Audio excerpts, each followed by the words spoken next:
Nessim, Yeah, man. my brother. What? Blessed love. I'm actually allowed to say my brother. Yeah, you're not allowed Why not? because my blood. My blood. Once you cut me like this, you just find Rwanda into my blood. Yeah. So me myself. I'm Rwanda. I'm For real? brother. Yeah.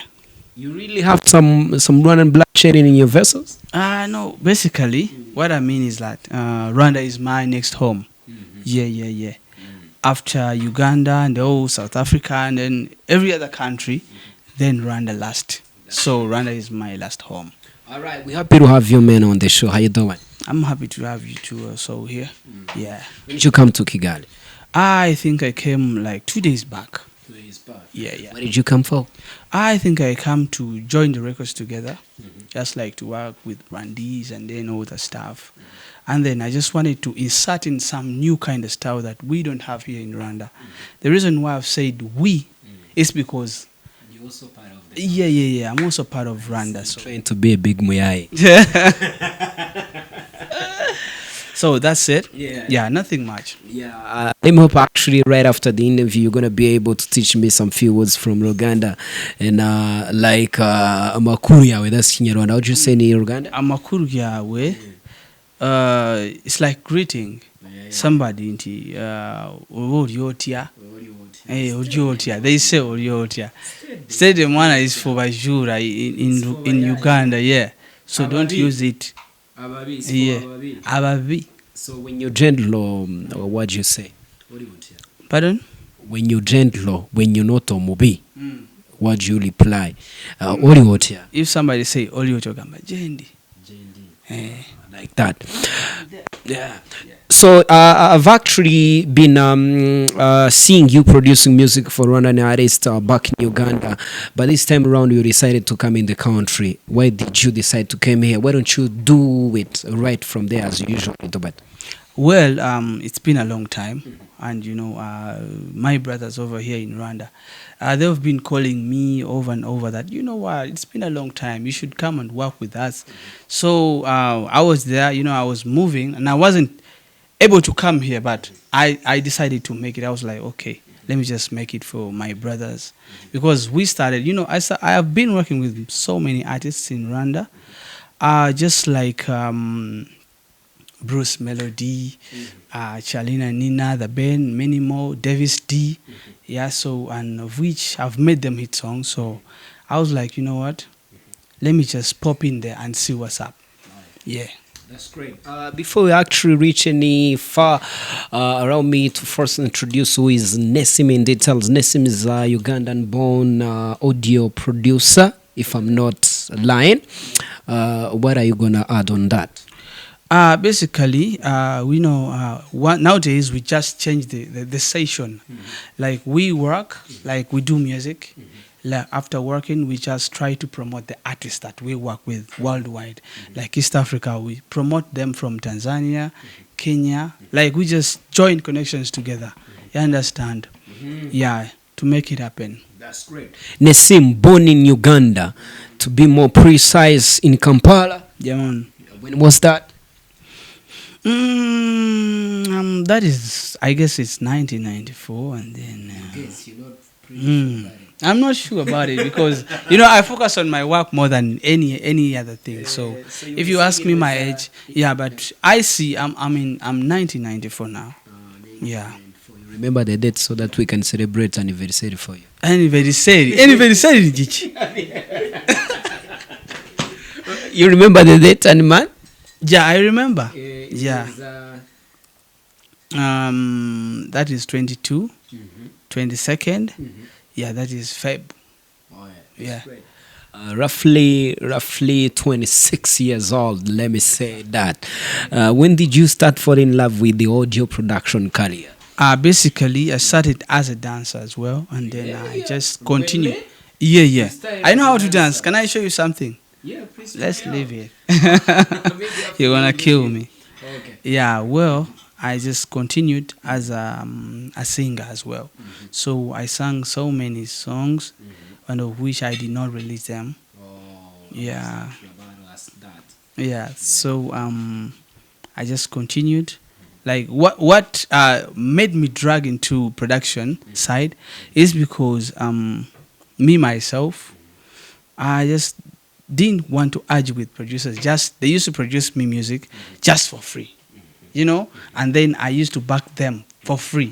They used to have artists and I used to harmonize them in their songs. So I didn't want to argue with producers. So I was watching what they were doing. So after me watching, so I used to give myself time. You understand?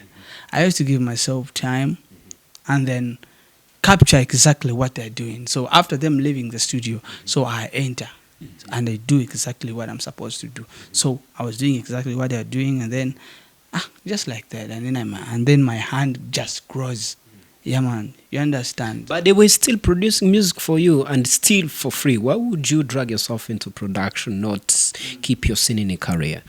It's because it's where I get something to eat, and secondly, I love music, me myself. Yeah, it helps me. Me singing. I want. Okay. I may because me, I'm very grateful and I'm very thankful for what God has made for me, and then I would say I've not reached where exactly I'm supposed to be. You understand? When will you sit and say your dreams came true? That's the moment my artists that I've worked for will be coming out and say, you know what? I know that guy. I've been working. Yes, he knows me, but the moment I'll be somewhere and I will not be easy to be accessed. You understand? And he will be on the TV saying that, you know what? I know that guy. The song for the band, and he comes and says, I know that I've guy. worked with that guy once. You understand? So that's it. Just like we lost a late radio, some time back, and some say, I've ever worked with that guy. And some say, I've never met that guy, but me, I'm proud that I worked with that guy over like 4 songs. But you can still do that today, making yourself not really accessible. Like you have money, you can get bouncers. That's where my downfall is. That's That's where my downfall is. You see? I'm saying you can do it right now at this level because I've not reached exactly where I want to be. You understand? So some people reach at my level and then they only make 2 hits and then they behave badly. You understand? So it changes every time. Life is not easy as well. So I know there are things that I need to do in my whole life. There's a type of a house I want. There's a type of a car I want, and I'll just keep on saying, I'll just keep on looking at the TV and then be like, you know what? Have you checked Chris Brown's new car? I also want to get it. You understand? So there's a level that I want to reach, and then I be like, you know what? Yes, now this is it. Oh, Yeah. Nessim, my show is actually called The Choice. I've got The Choice. The choice? Yeah, that's the name of my show. By the way, your accent is the choice. Oh, really? Eh. Okay, great. Hope you heard what I meant. The president, I've just invested in you. The choice. The Choice. The Choice. So I have 2 on the table. Richness and fame. Which one do you go for? I go for richness. What do you call richness? Life. When you have life, you're rich. I like that. Very genius. Nessim, you really worked with top Rwandan musicians. I want you to sit down in this moment, take some few seconds, then tell me what are the top 5 songs that you really produced for Rwandan artist and you call them big hits.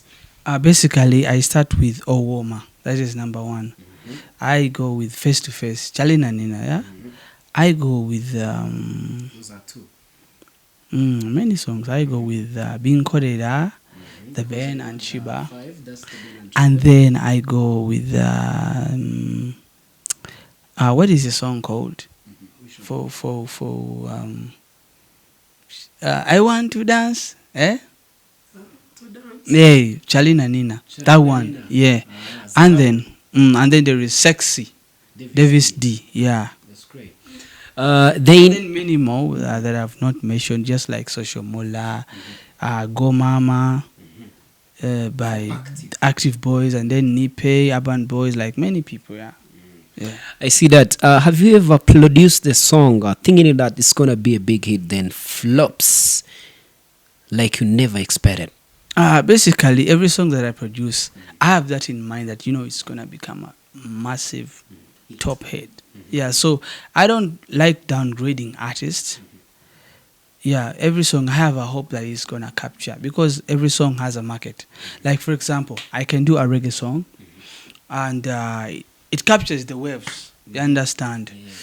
Just like I did. There's a song for Eddie Kenzo that I produced that you can't believe that I'm the one who produced. It's called Maria Rosa.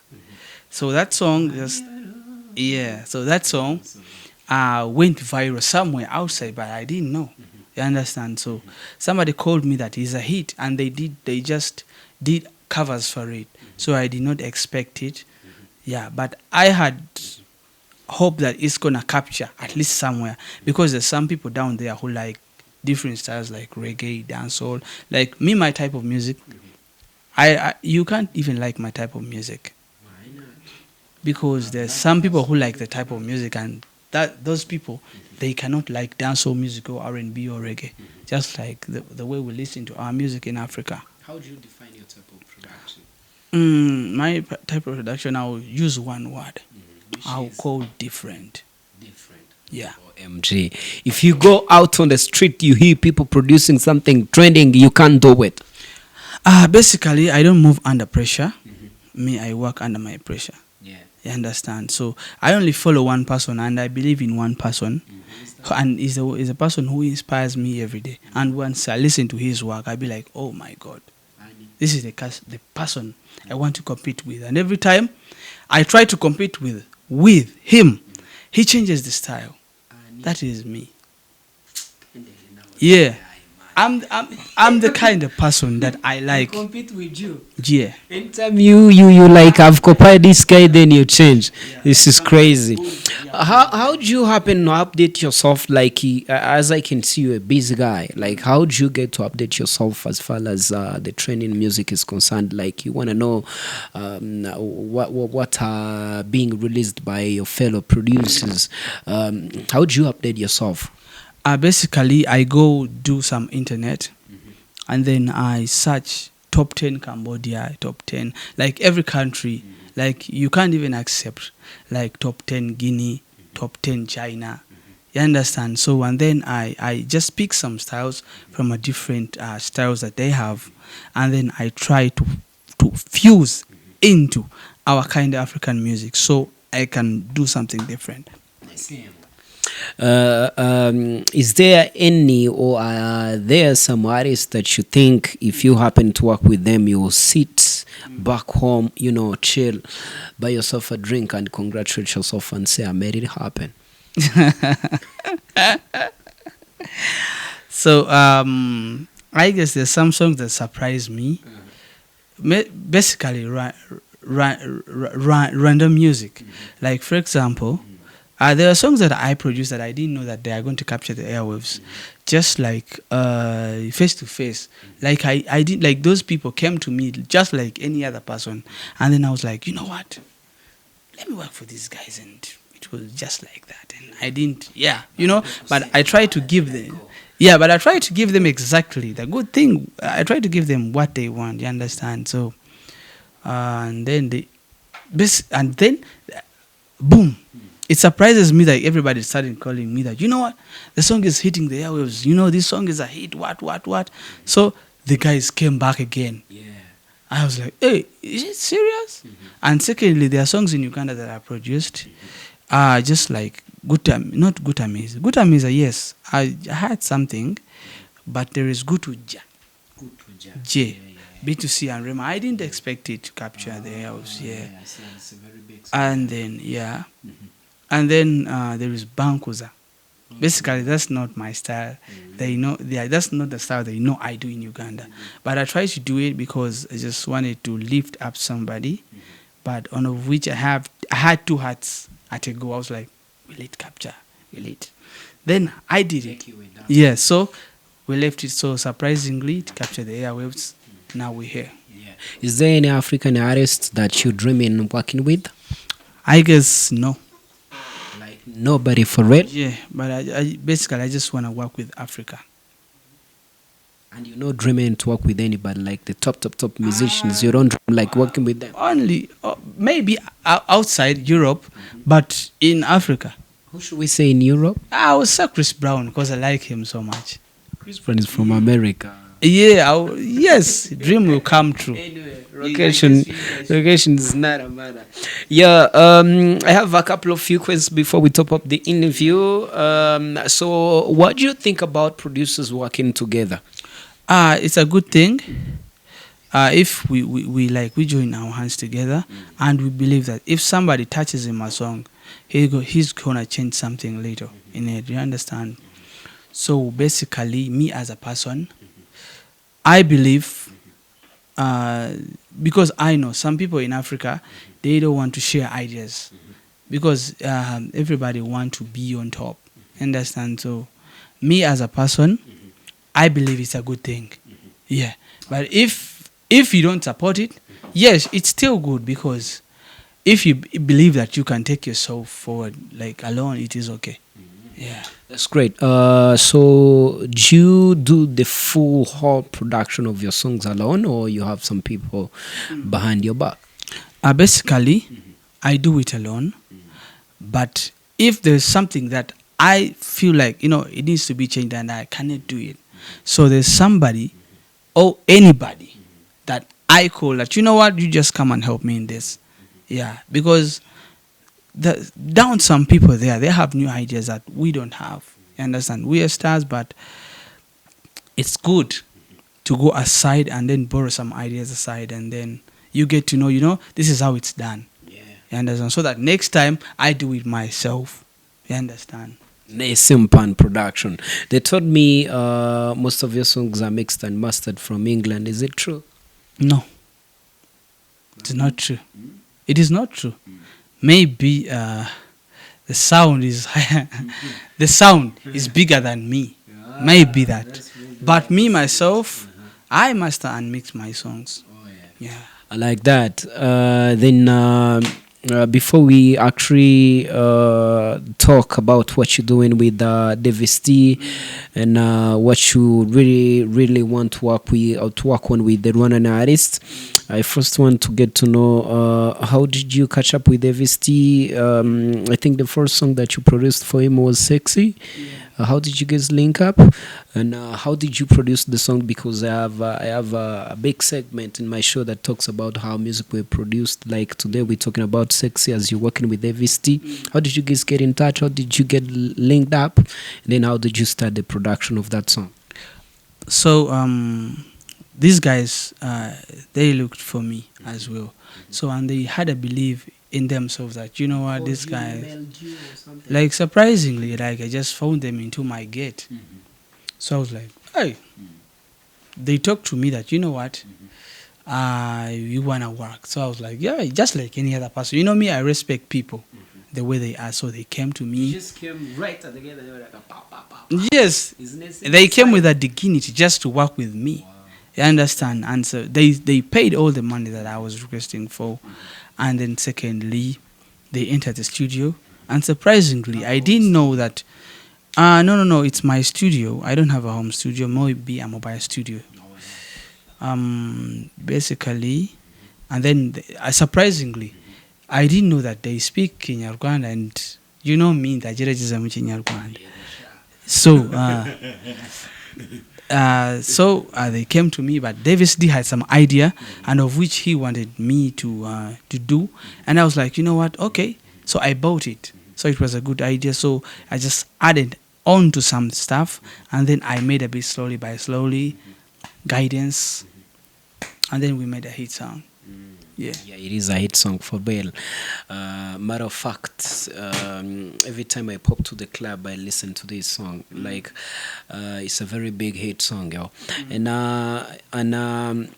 the first time, like he told you he want to work with you, was it first to you, when it comes to you, was it first a matter of money or a matter of talent? Like, what do you first, have to check before you agree or pop into the studio with someone? Basically, me, I agree with the uniqueness. Yeah, me, I quit with the uniqueness. And if I find that you sing like any other person, so I'll be like, you know what, we should change this. Yeah. So that's what I do. And then I don't let it just to you and you fight it yourself. Yeah. I see. Then, how would you describe sexy as a song, as a type of music? How would you describe it? Basically, me, myself, I don't describe my music in one word. Just like I said, different style. But basically, it has some Afro vibe in it, you understand? So, me, myself, I just made that song knowing that people will like it, understand? So, just wanted to bring that dance groove on it, the kicks and then the snares, the feelings on it, on top of it. So, and if the vocals are well mixed, so basically, the song is done there. Did he come with the whole song, like full ideas, or you started everything right from the studio? Yeah, I started everything right from the studio. Yet, but I would love to congratulate Davis D, because he wasn't a star, and he made me a star in Rwanda again. Just like I did not know, you understand? And then Davis D, he is so creative. So I did not know that in Rwanda we also have some creative guys just like Davis D. So I was thinking of many, like Bruce Melody, the band, Medi, like many people, also Shomula, what. So I didn't know that somebody's gonna come out with a new style and with a new idea, just like Davis D, and he surprised me. Yeah, so I was entitled to work with him. Yeah. Topping up what we're talking about, this song "Sexy." I don't think you have the whole project or the data with you, but if you would, if you were going to actually, name or outline the components, like the top main components of the song, what are they, like the top components of the song? Basically, first the drum line. The drum line has to be different. And the drum line. We, as far as sexy is concerned, that's what we're talking about, right? The drum line, we try to make the drum line so unique. We wanted people to hear the snares and then the bass line. You understand? If you want people to dance, you need to focus on two things. You focus on the bass line and then on the drum line. You understand? Drum line and the bass line. So we try to bring that up so that people can listen to what we call music. You understand? We didn't pack it too much because we wanted people to hear few things, that we wanted to show people that few things can make music. You understand? So basically a drum line and the bass line. It has how many chords? I'm not sure of it right now, but once I get to listen to it right now, I'll be able to judge you playing. That's what they say. Yeah, tuzaji turaza kuyichina. Virakomeye. It's crazy. Yo, then that made you, do some other projects with Davis D. That's what you're up to, yeah? First of all, they believed in me, myself, and I'm so glad that I'm back in Rwanda just because of this guy, And if it wasn't this guy, I wasn't going to be around. But they've fixed my time. But they made it happen so earlier. You understand? Yeah. So are you working on an album or single? Yeah, we're working on an album. Yeah, and then some collabos. On album, we're featuring a lot of people outside Kenya, Tanzania, and then Nigeria. We have some on an album. Like we are doing an album of 5 songs. Yeah, that's great. So like all the music he's produced before are not gonna be on the album. Basically that is another album. So we're trying to bring up a new Davis D right now. You understand? I like that. So you helping him on the collabos? Yeah, everything we're doing it together. Yeah, because they believed in me and I believed in them in the first place. I can see you becoming part of the family. He has a very beautiful sister. Let me hope he actually introduced her to you. Yeah. Did he? No. But I would love to see her. Yeah. Or you wanna meet some other Rwandan ladies? Basically, Nessim, you gotta be Rwanda, focused, my dear. Rwanda, Rwanda. ifite byose nshaka. Yeah, Yeah. like. First of all, you aren't like basically. One thing that like everybody that talks about Rwanda, Bafiti. I can't say it. Please say it. Amanda, can you They are help me? watching. We'll Eh? start again. Yeah, We'll start so again. bafitiye abakobwa barize cyane, bafitiye imihanda Mihanda, myiza myiza, bafitiye president mwiza Kagame, president his excellence the general himself, and then basically abantu bo mu Rwanda ni beza cyane kubera they are so calm, you understand. They are so calm, like they are easy to be connected with, you understand. And I want those who will work with me in the first place are the ones who are going to get it. And sincere, look at me, face the camera this side. I'm serious about this, you understand. Those who want to work with me, I'm here. I'm able to give you the style that I've been moving a lot of countries. So I've been picking a lot of styles, South Africa, where Ethiopia. So I know exactly what tops the airwaves, the site. So I just want to give it to around these people first before I go back to Uganda. That's great. So that's probably going to be my last question. You really managed to conquer East African market, let me say, and mostly the Ugandan market, where like big producers like Nash Wonder, Washington, and some few others are not really hitting like before. You know, when you came up, they were very big guys, and you managed to conquer them on the market. How did you manage to do that?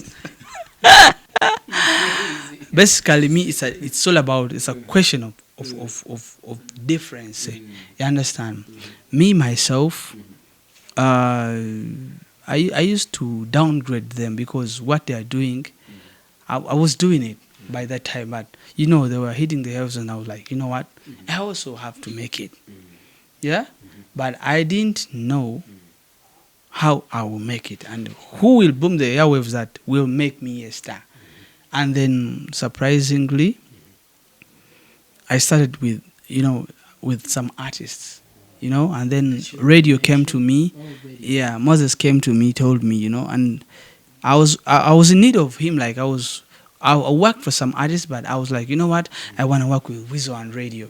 But surprisingly, I was in a studio seated, and then radio came at my back, and it was my first time to meet him, and I did not call him. Like, he just entered the studio and he looked at me like this.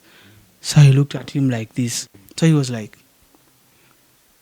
you understand? Like, you do your things, don't look at me. So I was like, is this a dream? So he told me, and then he just entered the booth behind. So he started taking some beers, what, without talking to me. And then he was on his phone, pressing. And then later on, he came back. He was like, sample me some tracks that you have. So I sampled him some tracks. He was like, stop on that. And then we started working. By that time, that track that he liked, I just played it to some artists that at that moment they were big. Yeah. And they did not like it. They were like, no, that is no. And radios had the track. And he said, And he was on that. So I worked on that. So, and he was like, you know what?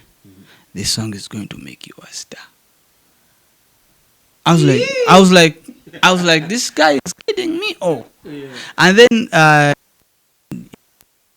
like reading Weasel. So at home, so I called my brother. I was like, my brother, Zuba, man, worked with the radio yesterday. He was like, are you sure? Yeah. So it was a surprise. And, I produced the song. The song was Tunga Tunga. That was a Zouk song. Yeah, it was a Zouk song. Yeah. And then his manager told me, "You guy, you have made the album launch song." I was like, "Seriously?" My first hit already. Yeah. So and then he just sang it very well, very well. But and then the song from the airwaves, and then everybody liked it, and then it made me a star. Yeah. You understand?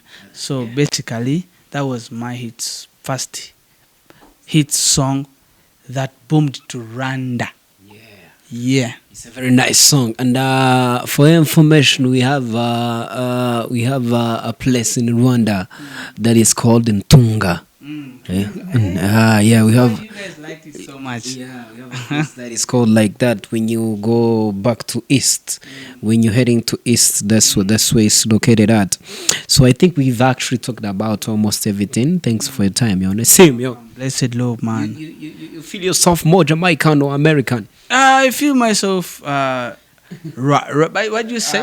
Rwandese. Talk to your people in Kinyarwanda. In Kinyarwanda, abanyarwanda bose ndabakunda cyane, ni hano kubera muranshaka cyane, mba nshaka cyane, mba bafitiye mbaku. What is it? In English. Kubera ndi hano kubera you guys want me to work with you. Muranshaka gukora nanjye. So ninde arashaka gukora nanjye? Ninde ashaka gukora nanjye? Ndamutegereje cyane. Urakoze cyane. We barenyo. Man, uri wakabinyo cyari wa. Genderinze siri wakabi.